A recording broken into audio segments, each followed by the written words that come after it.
সবাইকে আমার মিনি ব্লগে আরও একবার স্বাগত। আজকে চলে গেছিলাম আমাদের পাড়ায় মা মনসার পুজো ছিল, তো সেটারই কিছু ছোট ছোট মিনি ব্লগ করেছি, তোমাদের সঙ্গে তুলে ধরছি।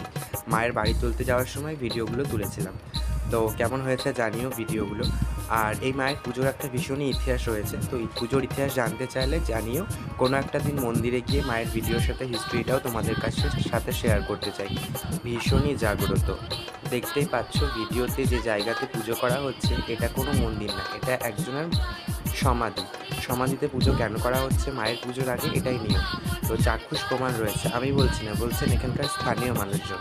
তো যদি তুমি তোমরা জানতে চাও অবশ্যই কমেন্ট করে জানিও। আমি মায়ের কোনো একটা সময় মন্দিরে গিয়ে ভিডিও করে তোমাদের সাথে হিস্ট্রি শেয়ার করার চেষ্টা করব। আর যারা এখানে পুজোর কর্তৃপক্ষ তারা হচ্ছে ওয়েস্ট বেঙ্গল পুলিশের কনস্টেবল সবাই, মানে ওয়েস্ট বেঙ্গলের পুলিশের NVF WB থেকে এই পুজোটা করা হয়, তাদের কাছেই মায়ের এই আদেশটা ছিল।